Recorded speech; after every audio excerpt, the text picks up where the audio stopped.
नमस्कार। 4C supreme law partners के इस नए कानूनी एपिसोड में मैं एडवोकेट डॉक्टर अजय कुमार पांडे आपका स्वागत करता हूं। जी हां, मैं लेकर हाजिर हूं एक और नया मुकदमा। आपने अक्सर ये देखा होगा कि पति पत्नी की अगर लड़ाई है, डाइवोर्स का मामला है, तो पति बेचारा न सिर्फ पत्नी से जाता है, विवाह पे खर्च किए हुए पैसों से जाता है, स्त्री धन, चाहे आपने सोना चांदी गहना जो भी अपनी तरफ से पत्नी को गिफ्ट में दिया शादी के मौके पर या आपके रिश्तेदारों ने दिया, उससे जाता है, या जो पत्नी खुद लेकर आई उसकी तरफ अपनी तरफ से वह सब जाता है। और साथ ही साथ कोर्ट आपके ऊपर भरण पोषण, इंटरिम मेंटेनेंस, बच्चे का खर्चा या वन टाइम सेटलमेंट, एलिमनी की जिम्मेवारी अलग दे देता है। कानून जो हिंदू मैरिज एक्ट है उसमें यह प्रावधान है कि तलाक होने की सूरत में पत्नी का यह हक बनता है और कोर्ट अमूमन दे देता है। इस कानून में कोर्ट इतना सख्त है कि चाहे आप जो भी तर्क दें, चाहे आप अपनी आमदनी शून्य बताएं, चाहे आप बताएं कि आपने बैंक से मकान खरीदने के लिए, इलाज कराने के लिए पर्सनल लोन ले रखा है, उसकी EMI दे रहे हैं, आपकी नौकरी छूट गई है, चाहे जो भी तर्क आप दें, कोर्ट एक सम्मानजनक रकम जिसमें आपकी पत्नी और अगर बच्चा है तो उसका भरण पोषण हो सके, इसके देने का आदेश पारित करता है और आपको यह रकम देनी ही पड़ती है। इस बारे में ऐसे भी दृष्टांत हैं कि कोर्ट कहता है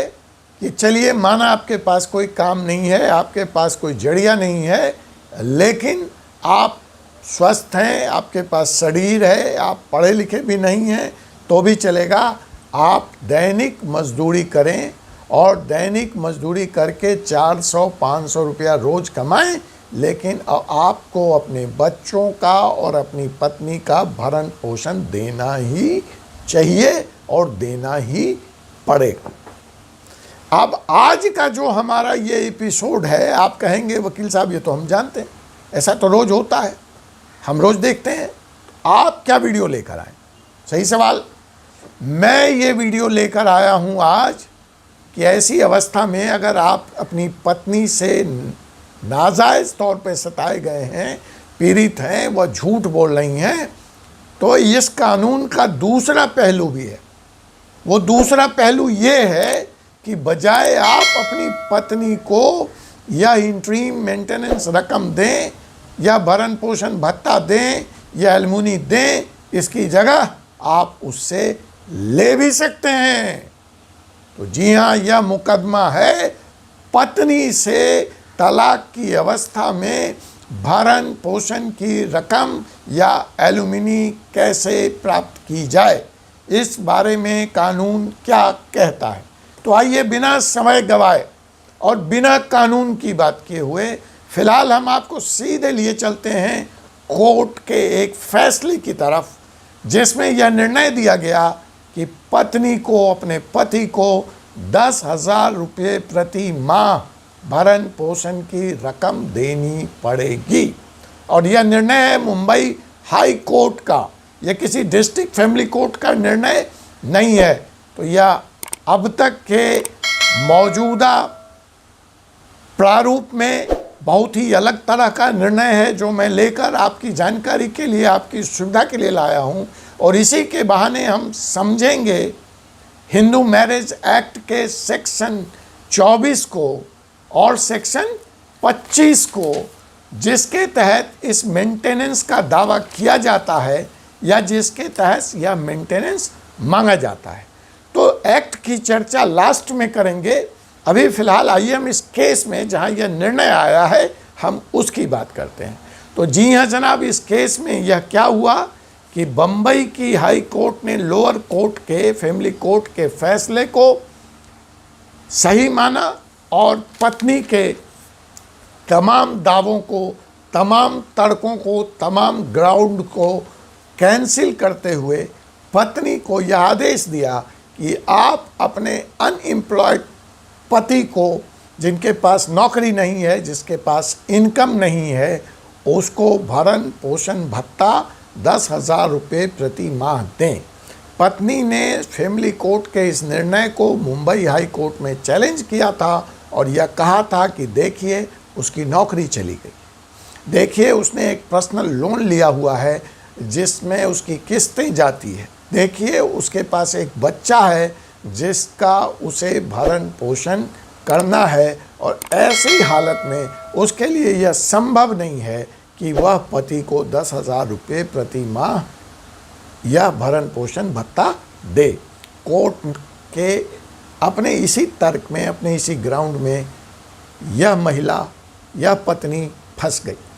कोर्ट ने कहा कि जब आपका इतना खर्चा है और आप बिना किसी इनकम के यह खर्चा उठा रही हैं या उठा सकती हैं, तो इसका मतलब आपके पास सफिशिएंट इनकम है और आपको यह रकम पति को चुकानी ही पड़ेगी। यहाँ पर जो चूक हुई थी, जो त्रुटि हुई थी, या तो पत्नी के वकीलों की तरफ से या पत्नी की तरफ से कि पूरे ट्रायल में उन्होंने अपना कोई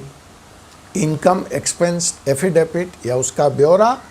कोर्ट को उपलब्ध नहीं कराया, और ऐसी स्थिति में कोर्ट को एक रकम, सम्मानजनक रकम इमेजिन करनी थी, कैलकुलेट करनी थी। तो अपने ही तर्कों में जो उसने खर्च बनाया था उसको आधार बनाकर कोर्ट ने यह रकम 10,000 रुपये प्रति माह तय कर दिया और पत्नी को यह आदेश दिया कि यह इस रकम की भरपाई करे। देखिए, इसमें एक बात और आप ध्यान रखिए जो इस केस में आया और दूसरे केस में भी शामिल आया कि अगर आप पैसे न देने के लिए इस तर्क का इस्तेमाल करते हैं कि आपने पर्सनल लोन ले रखा है और उसकी EMI जा रही है, तो यह लोन की रकम भी आपके नेट इनकम में ही जोड़ी जाएगी और उसके आधार पर ही मेंटेनेंस तय किया जाएगा। तो इस बारे में आप ध्यान रखें कि यूँ तो कानून पत्नी को मेंटेनेंस देने की बात करता है, लेकिन कोर्ट के ऐसे भी निर्णय आए हैं जहां कोर्ट ने पत्नियों को न सिर्फ 10,000, लेकिन पुणे की एक कोर्ट ने 19 साल बाद पत्नी को, अपने पति को जिसकी उम्र 83 ईयर्स है, 30,000 रुपये प्रति माह भरण पोषण भत्ता देने का भी आदेश पारित कर रखा है। जैसा कि मैंने आपको शुरुआत में ही बता दिया था कि इलाहाबाद कोर्ट ने यह भी आदेश दे रखा है कि अगर पति स्वस्थ है, उसके पास कोई काम नहीं है, तो वह चाहे दैनिक मजदूरी करे, चाहे रिक्शा चलाए, 400-500 रुपये वो अर्न करे और अंडर सेक्शन 125 CRPC वह अपनी पत्नी को भरण पोषण भत्ता दे या एक मुश्त रकम एलिमनी दे। यह जो दोनों अधिकार है वह हिंदू मेंटेनेंस एक्ट के सेक्शन 24 में मेंटेनेंस की बात करता है, जिसमें 24 में तो ये प्रति माह मेंटेनेंस देने की बात करता है और वन टाइम सेटलमेंट या परमानेंट एलिमनी की बात वह सेक्शन 25 में करता है। और जब हम इस सेक्शन को ठीक से पढ़ते हैं तो यहाँ पर जो शब्द का इस्तेमाल है वो स्पाउजेज, वो कहीं पे हस्बैंड या वाइफ नहीं लिखा है। तो जब हम स्पाउज पढ़ते हैं तो स्पाउज में दोनों ही शामिल होते हैं, इसलिए इस स्थिति में यह देखा जाएगा कि आर्थिक रूप से किसकी स्थिति ज़्यादा मजबूत है, कौन संपन्न है, और उसी के आधार पर और परिस्थितियों के आधार पर मेंटेनेंस की रकम तय होती है। आपसे एक ऐसे ही मुकदमे में अगले एपिसोड में फिर मुलाकात होगी। अब मुझे एडवोकेट डॉक्टर अजय कुमार पांडे को अनुमति दीजिए। जय हिंद, जय भारत।